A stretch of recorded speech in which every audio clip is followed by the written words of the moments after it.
والا جو الیکشن ہے اس میں بھی ہم کو یہی سوچ کر حصہ لینا ہے کہ ہم کو جاہلیت کے ظلم و ستم کو کم کرنا ہے اور دھیرے دھیرے ختم کرنا ہے. کہیے انشاءاللہ. یاد رکھنا اچھی طرح یاد رکھنا ہر مسلمان ووٹ دینے والے لڑکے اور لڑکی نوجوان ووٹر کا ووٹ پڑھنا چاہیے. ایک بھی ووٹ ایسا نہیں ہونا چاہیے جو نہ پڑھے. میں جانتا ہوں ایک بھی ووٹ نہ پڑے. یاد رکھنا اگر آپ ہر عمل نیت کے حساب سے ہوتا ہے. انما الاعمال بالنیات. کوئی ووٹ ڈالتا ہے کسی اور نیت سے, آپ ووٹ ڈالیں اس نیت سے کہ میں چاہتا ہوں کہ میرے ووٹ کے ذریعے میرے ملک کے اندر ظلم کم ہو, میرے ملک کے اندر عزتیں کم لوٹی جائیں, میرے ملک کے اندر بے گناہ لوگوں کو جیل میں ٹھوسنا بند ہو. آپ کا ایک ووٹ بہت کچھ کرا سکتا ہے. کاہلی سستی مت کیجیے گا.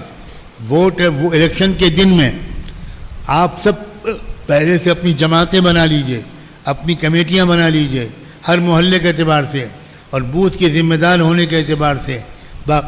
ایک ایک ووٹر مرد اور عورت کو عزت کے ساتھ لے جا کر ووٹ ڈلوائیے. انشاءاللہ کریں گے. بہت ہی اہم مسئلہ ہے. میں اس سے زیادہ اس موضوع پر بات کرنے کی ضرورت نہیں سمجھتا, اتنا اشارہ کافی ہے. الیکشن کو دین سے ہٹ کر کوئی کام مت سمجھیے گا.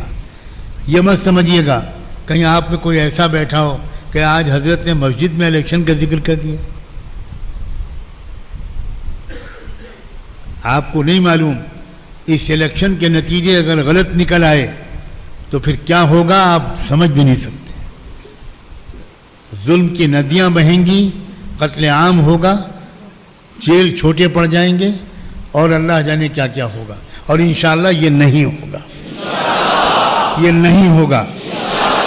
یہ ملک مجدد الفسانی کا ہے, یہ ملک شاہ ولی اللہ کا ہے, یہ ملک کسی کے باپ کا نہیں ہے, یہ ملک خواجہ محی الدین چشتی کا ہے, یہ ملک حضرت خواجہ نظام الدین اولیاء کا ہے, یہ ملک عبد القادر جیلانی کے غلاموں کا ہے.